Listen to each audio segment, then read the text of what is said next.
তদন্তের পরতে পরতে এক একটা নতুন চরিত্র, এক একটা নতুন মুখ, এক একটা নতুন নাম অভয়ারা হারিয়ে যায় এই চরিত্রর বিভিন্ন মুখের জালে। মুখ এবং মুখোশরা হাত বাড়িয়ে ছিঁড়ে খায় অভয়াদের, আর তারপর হয় প্রতিবাদ, তারপর মানুষ ভুলে যায় এই চরিত্রগুলোকে। কিন্তু আজ প্রত্যেকটি চরিত্রর মুখোশ খুলে দেব, যাতে আমি, আপনি এবং সমাজ এই বিকৃত চরিত্রগুলিকে না ভুলতে পারে। প্রত্যেকের বিরুদ্ধে কি অভিযোগ আছে? না, কিন্তু প্রত্যেকে কোথাও যেন কানেক্টেড রয়েছে অভয়ার ভয়ঙ্কর ধর্ষণ ও খুনের পিছনে, যারা সাহায্য করেছিল আগে বা পরে, যাদের হাত ছিল এবং যাদের মুখোশের আড়ালে ছিল, তাদের নিয়ে আজ বাংলার প্রাইম টাইমে আমি এবং বিশাখা আজ খুলবে অনেক মুখোশ।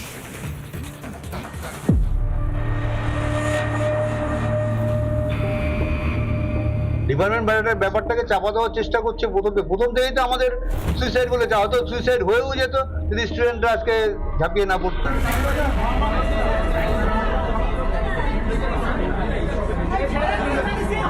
একজন ধরা পড়েছে, ওকে তো আমি মনেই করছি না। ও ভেতরের লোক না থাকলে বাইরের ও কি করে জানলো আমার মেয়ে ওখানে আছে?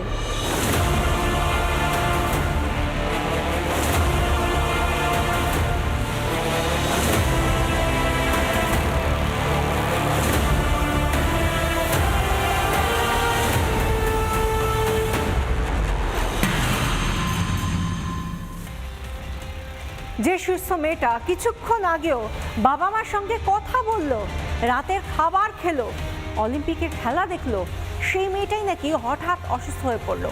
এত অসুস্থ হলো যে তারপরই হাসপাতাল থেকে বাবা মাকে ডেকে পাঠানো হলো, অথচ বাবা মা গেলেও তাকে দেখতে বা আরও নির্দিষ্ট করে বললে মেয়ের দেহ পেতে লেগে গেল 3-3টে ঘন্টা। চারদিকে যেন অনেকগুলো বিন্দু রয়েছে, অনেকগুলো ডট ছড়িয়ে ছিটিয়ে রয়েছে, কিন্তু সেগুলো একসঙ্গে গাঁথা যাচ্ছে না। কীরকম ভাবে? আমরা দেখতে পাচ্ছি যে সব ক্ষেত্রেই এগুলোকে গাঁথতে গেলে একটা সমস্যা হয়েছে, সেগুলো একসঙ্গে গাঁথা যাচ্ছে না।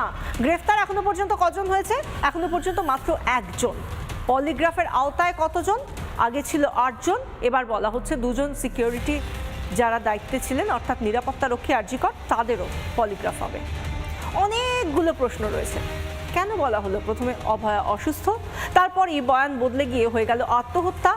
ধর্ষণ ও খুন যেখানে স্পষ্ট, সেখানে কেন এত অভিজ্ঞ ডাক্তাররা আত্মহত্যার কথা বললেন? তারা তো এক ঝলকেই দেখে বলতে পারতেন যে কি হয়েছে, যেটা স্বাভাবিক যে কোনো মানুষ বলে দিতে পারে, সেটা এই রকম অভিজ্ঞ চিকিৎসকরা বলতে পারলেন না। শুধু তাই নয়, সন্দীপ ঘোষ থেকে তার ঘনিষ্ঠ বহু মানুষের নাম সামনে এসেছে, বহু দুর্নীতির ফিরিস্তিও সামনে এসেছে, ভাইরাল ভিডিও থেকে অডিও সামনে এসেছে। কিন্তু এখনো কিছু চরিত্র সামনে এসেও যেন আসছে না, কিছু মুখ দেখা যাচ্ছে না, কিন্তু উপস্থিতি বোঝা যাচ্ছে। কারা তারা? এরাই কি সেই মানুষগুলো যারা সব জানে, আর সেই কারণেই কি তাদের পরিচয় এখনো পর্যন্ত সামনে আনা হচ্ছে না? বিশাখা যে কথা বলছিল, কেন তাদের নাম সামনে আসছে না, আজও সিবিআই প্রতিদিন তদন্ত করছে। আজও সিবিআই গেল আরজি করে, এবং সেই ছবি দেখাচ্ছি। তারা গেল মর্গে, ইমার্জেন্সি বিভাগে এবং স্টোর রুমে। মর্গে নাকি লাশ বেছে দিত সন্দীপ ঘোষ এবং তার লোকেরা, এমন অভিযোগ ওঠে। সেই সমস্ত কিছু তদন্ত খতিয়ে দেখলো সিবিআই, এবং সিবিআই এর হাতে এই মুহূর্তে রয়েছে কে? প্রথম চরিত্র জবনিকা পাত, প্রথম চরিত্র সঞ্জয় রায়। কে এই সঞ্জয় রায়? কোন চরিত্র? সিবিআই তদন্ত চলছে। প্রথম চরিত্র সঞ্জয় রায়, সিভিক ভলেন্টিয়ার, যাকে গ্রেফতার করেছিল কলকাতা পুলিশ। প্রত্যেকে আমরা একে চিনি। আরো চরিত্রর মুখোশ তো খুলবো, কিন্তু একে দিয়ে তো শুরু করতেই হয়।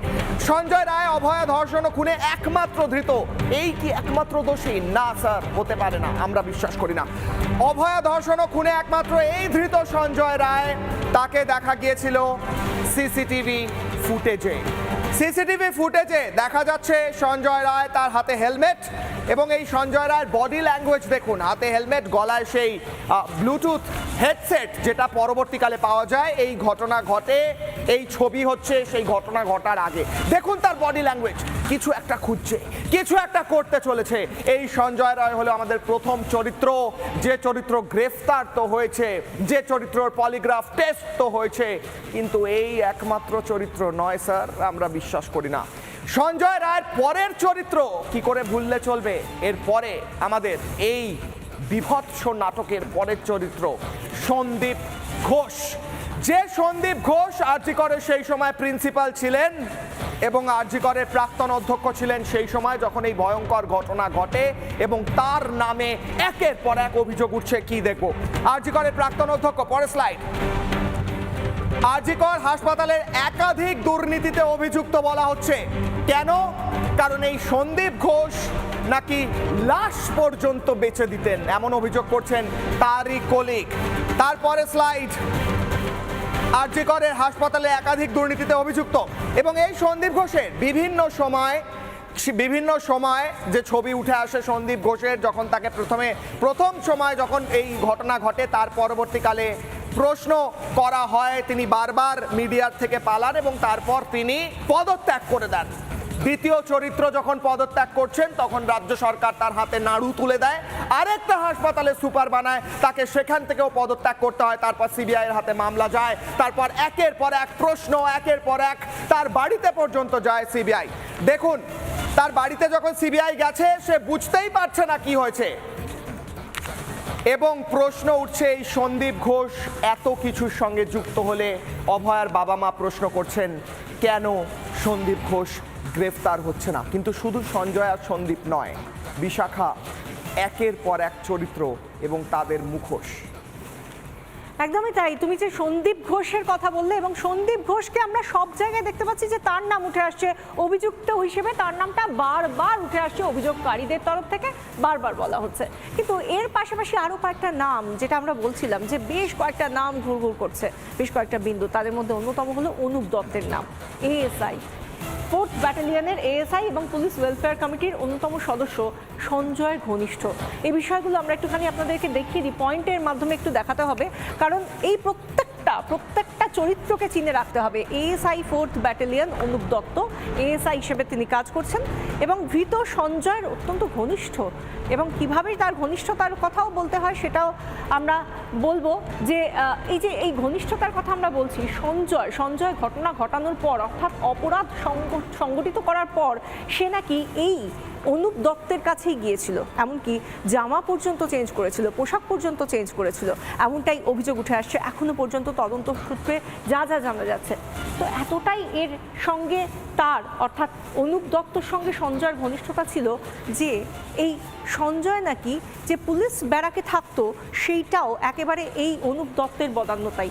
আমরা দেখেছিলাম যে কিভাবে এই অনুপ দত্ত যখন ছুটতে সিজিওতে যাচ্ছে, একেবারে অলিম্পিকের ম্যারাথন যেন দৌড়চ্ছে, এমনভাবে দৌড়ে গিয়েছিল। তার পরের দিন আমরা দেখেছিলাম যে অন্যরকমভাবে আস্তে আস্তে দৌড়লো। কিন্তু এই দৌড়নোটা কেন তাকে প্রশ্ন করা হয়, পাছে তাকে কিছু উত্তর দিতে হয়, কি লুকোতে চাইছে? এই চরিত্রগুলোর দিকে প্রত্যেকের নজর রয়েছে। কি লুকোনোর এত তাড়না যে আধা সামরিক বাহিনী যারা কেন্দ্রীয় জওয়ান তারা পর্যন্ত অবাক হয়ে যাচ্ছেন তার ধাক্কা খেয়ে। এই যে কিভাবে দৌড়চ্ছেন একজন মানুষ, আমরা জানি না কিসের কারণে, আমি জানি না কর্তব্যরত অবস্থায় তার প্রয়োজনে তিনি কখনো এভাবে দৌড়েছেন কিনা। অনুপ দত্ত একজন এএসআই, পলিগ্রাফ টেস্টও হয়েছে। তো সমস্ত দিকগুলো যদি দেখা হয়, একটা মালা গাঁথার চেষ্টা করি সবাই আমরা সেই চেষ্টা করছি। এবং এই অনুপ দত্তের পাশাপাশি আর একটাও নাম উঠে আসছে, অত্যন্ত প্রভাবশালী হিসেবে তার নাম উঠে আসছে, দেবাশিস সোম কে? আগে সেটা বলা দরকার। দেবাশিস সোম আরজি করের ফরেন্সিক মেডিসিনের আধিকারিক, ডেমনস্ট্রেটর। তিনি আরজি করের ফরেন্সিক মেডিসিনের ডেমনস্ট্রেটর, দুর্নীতিতে অভিযুক্ত এবং সন্দীপ ঘনিষ্ঠ। বলা হয় তিনি এতটাই নাকি সন্দীপ ঘনিষ্ঠ যে সন্দীপ ঘনিষ্ঠ হওয়ার জন্য তিনি হয়তো টাকা নিতেন বা বেতন নেন, এমনটাই বলা হচ্ছে, অভিযোগ করা হচ্ছে তার বিরুদ্ধে। তিনি বেতন নেন স্বাস্থ্য ভবনের কাছ থেকে, কিন্তু কাজটা করেন কার জন্য? তা করতেন সন্দীপ ঘোষের জন্য। শুধু তাই নয়, আরজি করে উপরে 4 তলায় একটা আলাদা করে তার জন্য এসি রুম তৈরি করে দেওয়া হয়েছিল। কার কথায়? সন্দীপ ঘোষের কথায়, তার নির্দেশে। সেই জন্য তাকে এতটা ইনফ্লুয়েন্সিয়াল বা প্রভাবশালী হিসেবে মানা হচ্ছে। এই যে গোটা দুর্নীতি এত দিকে এত নজর যাচ্ছে সমস্ত দিক থেকে, আরজি কর মানেই যেদিকে তাকাবেন সেখানেই দুর্নীতির আষ্টে গন্ধ পাওয়া যাচ্ছে সব জায়গায়। সেটা মর্গ হতে পারে, সেটা স্টোর হতে পারে, সেটা স্টল হতে পারে, সমস্ত জায়গা থেকে। সেই সমস্ত জায়গা থেকেও কিন্তু এদের নামগুলোই উঠে আসছে।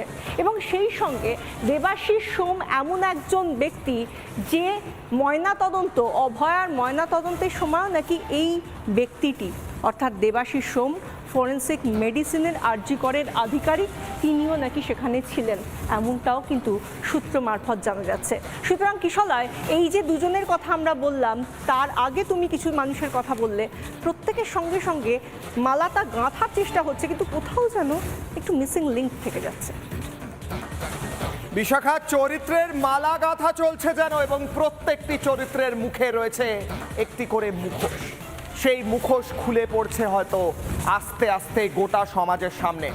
একটি ভিডিও ভাইরাল হয় সেই রাত্রের, সেই যখন বডি রিকভার হয় তারপরে, সেই ভয়ঙ্কর বিভীষিকাময় রাত এবং তারপরে সকাল।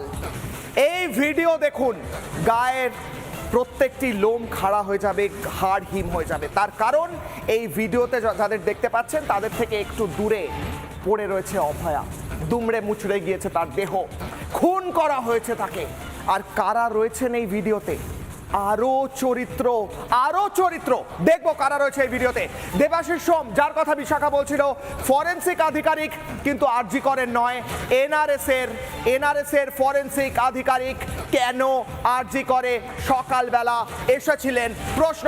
সঞ্জীব মুখার্জি, ওসি আরজি কর আউটপোস্ট, তিনি নিজে উপস্থিত রয়েছেন, কিন্তু ক্রাইম সিন সিকিউর নয়। সঞ্জীব বাবু, আপনাকে কলকাতা পুলিশ শেখায়নি যে কিভাবে ক্রাইম সিন সিকিউর করতে হয়, নাকি আপনিও কোথাও?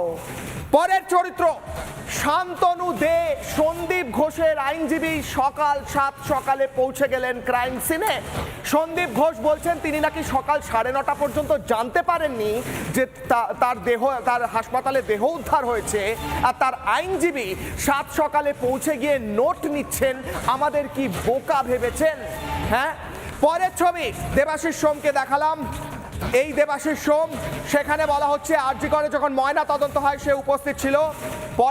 পরের ছবি বলতে পরের চরিত্র সঞ্জীব মুখার্জি, ওসি আরজি কর আউটপোস্ট। তারপরের চরিত্র দেখি যদি দেখা যায় আর কে কে উঠে আসছে এই মুহূর্তে। প্রসূন চ্যাটার্জি, ন্যাশনাল মেডিকেলের ডেটা এন্ট্রি অপারেটর। চিন্তা করুন, ন্যাশনাল মেডিকেল কলেজে ডেটা এন্ট্রি অপারেটর, তিনি উপস্থিত ছিলেন যখন সেখানে দেহ উদ্ধার হয়েছে। কোথায়? আরজি করে। এই প্রসূন চ্যাটার্জিকে বলা হচ্ছে সন্দীপ ঘোষের অত্যন্ত ঘনিষ্ঠ। এই ব্যক্তি নাকি আরজি করে কাজ করতেন, কিন্তু মাইনে নিতেন ন্যাশনাল মেডিকেল কলেজ থেকে। সেই ব্যক্তি কি করছিলেন? এই চরিত্রগুলো কি করছিল সেখানে? প্রশ্ন উঠছে। একটা চরিত্র, যে চরিত্রগুলোর দিকে আমরা একটু একটু করে আলো ফেলার চেষ্টা করছি, তার মধ্যে থেকে এই 4টে এমন চরিত্র উঠে আসছে যাদের সম্পর্কে আমরা কেউ কিচ্ছু জানি না। কিছুক্ষণ আগেই বলছিলাম না, যাদের একেবারে মুখটুকুও দেখা যাচ্ছে না, কিন্তু উপস্থিতি বোঝা যাচ্ছে। তারাই কি এই রহস্যের মূল চাবিকাঠি? রহস্য খোলার জন্য কি এই 4 চিকিৎসকের দিকেই আমাদের নজর রাখতে হচ্ছে? কোন 4 চিকিৎসকের কথা বলছি? আমরা জানি ইতিমধ্যেই পলিগ্রাফের জন্য অনুমতি দেওয়া হয়েছে 4 জন চিকিৎসককে, যাদের নাম আমরা জানি না, কেমন দেখতে আমরা জানি না। চিকিৎসক 1, চিকিৎসক 2, চিকিৎসক 3 এবং চিকিৎসক 4। এই 4 জন চিকিৎসক কারা? যারা সেদিন রাতে অর্থাৎ 9 তারিখ রাতে যারা অভয়ার সঙ্গে একসঙ্গে ডিনার করেছিলেন, যারা এখনো পর্যন্ত তাদের মুখ কেমন দেখতে, তাদের নাম কি, তারা কোথায় থাকেন, তারা কারা, আমরা কিচ্ছু জানি না। কারণ অত্যন্ত নিরাপত্তার কারণে, তাদের নিজস্ব নিরাপত্তার জন্য তাদের নাম গোপন রাখা হচ্ছে, এমনটাই সিবিআই সূত্রে খবর। কিন্তু যতই গোপন রাখা হোক, ছোট ছোট বিষয়গুলোকে তো গোপন রাখা যায় না। যেরকম আমরা দেখলাম আজকে অভয়ার মা পর্যন্ত বললেন, যখন প্রথমে তার দেহে চাদর যেটা ছিল তার রং ছিল একরকম, তারপর হলো আরেকটা রঙের চাদর, তারপর এলো আরেকটা রঙের চাদর, তো এই চাদরের রং কেন বারবার বদলে গেল তা নিয়ে প্রশ্ন তুলছেন খোদ অভয়ার মা। শুনুন কি বলছেন। হয়তো হয়েছে যে প্রথম 3টের সময় নাকি একজন আমার মেয়ের কাছে গেছিল, সে নাকি দেখেছিল আমার মেয়ে লাল চাদর গায়ে দিয়ে ঘুমাচ্ছে। পরে একজন ফটো দেখেছে সে নীল চাদর গায়ে দেওয়া। আমরা যখন দেখেছি তখন দেখেছি সে সবুজ চাদর গায়ে দেওয়া, কিন্তু যখন নীল চাদর গায়ে দেওয়া তখন তার ওই বেড থেকে পা অনেকটা দূরে। এই ফটোটাও আমরা দেখেছি এবং আমরা যখন দেখেছি তখন পা গুলো সামনে একদম পুরো সাজিয়ে গুছানো, ওটা পুরো বোঝা যাচ্ছে যে কেউ সাজিয়ে গুছিয়ে একদম পুরো দেখিয়েছে আমাদের। আমরা যখন দেখেছি সেটা সবুজ চাদরই দেখেছি আমরা। এই অভয়ারা হারিয়ে যায়, এদের ওপর অত্যাচার হয়, খুন ধর্ষণ হয়, কিন্তু এই অভয়া একমাত্র আরজি করে নেই। এই রাজ্যের অনেক মেডিকেল কলেজে অনেক অভয়ারা এখনো লড়াই করছে। তারা হয়তো এই শেষ পরিণতিতে পৌঁছয়নি, আমার আপনার প্রয়োজন তাদের পাশে দাঁড়ানোর। এমনই বেশ কয়েকজন অভয়ার গল্প এই মুহূর্তে বলবো। এই ছবি দেখুন, প্রতিবাদ চলছে মেদিনীপুর মেডিকেল কলেজে। কেন প্রতিবাদ চলছে জানেন? কারণ এখানেও সেই চরিত্রের বেড়াজাল। আরও একটা চরিত্রের নাম বলছি, এই চরিত্রের নাম হচ্ছে মোস্তাফিজুর রহমান এবং তার অনুগামীরা। এই মোস্তাফিজুর রহমান কার সঙ্গে দাঁড়িয়ে রয়েছেন স্যার? রয়েছেন সন্দীপ ঘোষের সঙ্গে। সন্দীপ ঘোষের প্রবল পরিচিত, অত্যন্ত ঘনিষ্ঠ মুস্তাফিজুর রহমান টিএমসিপির নেতা মেদিনীপুর মেডিকেল কলেজের। কিন্তু তার বিরুদ্ধে কেন বিক্ষোভ চলছে, কেন বিক্ষোভ করছেন জুনিয়র ডক্টর এবং অন্যান্য ইন্টার্নরা? কারণ এই মোস্তাফিজুর রহমান আর তার বাকি টিএমসিপি নেতাদের বিরুদ্ধে অভিযোগ জুনিয়র ডক্টর মহিলাদের স্টেজে উঠিয়ে মদ খেতে খেতে নিজেরা তাদেরকে কি করতে বাধ্য করে এরা জানেন। শুনলে ঘৃণা হবে, ঘৃণা হবে এদের উপর। শুনুন। আমাদের মেয়েদেরকে কোনো সম্মান করা হয় না, সবারই সামনে পাবলিকলি হ্যারাস করা হয়, ওপেনলি হ্যারাস করা হয়। ফ্রেশার্সে কি হয়, আমাদের অডি আছে, ওখানে একটা স্টেজের মধ্যে একটা স্টুডেন্টকে স্টেজে তোলা হয়, তার মুখের মধ্যে প্রত্যেকটা লাইট থাকে আর বাকি পুরো অডিটোরিয়াম পুরো অন্ধকার থাকে। ওরা নেশা করে আসে, ওরা গাঁজা খেয়ে আসে, ওরা মদ খেয়ে আসে, ওরা নেশা ওই পরিস্থিতিতে থেকে ওরা ওখান থেকে নিচে থেকে থেকে মাইক নিয়ে বলে আইটেম সং চালাচ্ছি, তুই ডান্স কর, এরকম করে মেয়েদেরকে তোলা হয় স্টেজে। আমাদের এখনো অবধি এটা আরজিকর হয়নি, কিন্তু এটা আরজিকর হতে বেশি দেরি নেই যদি এটা আমরা সহ্য করতে থাকি। কিশোরয়, আমরা দেখেছি এতদিন ধরে যে আমরা দেখতাম, বলতামও যে স্বাস্থ্য ব্যবস্থা ভেঙে পড়েছে, কিন্তু হাসপাতালের ভেতরে যে অভ্যন্তরীণ প্রশাসনিক ব্যবস্থা সেটা কোথায়? সেখানে তো অভয়া নিরাপত্তা পেলেন না। সেখানে যে ইন্টার্ন এখন বলছিলেন যে তাদেরকে দিয়ে ঠিক কোন কাজ করানো হয় বা হয়েছে এতদিন ধরে, তাতে তো তারা কেউ সুরক্ষিত নয়। আমরা ভবিষ্যতে চিকিৎসকদের দিকে কি করে বলতে পারবো যে তাদের সুরক্ষা আমরা দিতে পারবো? এটাই রাজ্যের অবস্থা। টিএমসিপি নেতা এবং টিএমসিপি নেতাদের মাথার ওপর কোন প্রভাবশালীরা বসে থাকে যে তারা মদ খেয়ে মেডিকেল কলেজের ভিতর মহিলাদের, ডক্টরদের, জুনিয়রদের আইটেম গানে নাচাতে পারে? আমরা আজকে একটা শব্দ বলে শেষ করছি আপনাদের সকলের জন্য যারা উপর থেকে নিচে বসে রয়েছেন। ছি। আজকে বাংলার প্রাইম টাইম এই পর্যন্ত।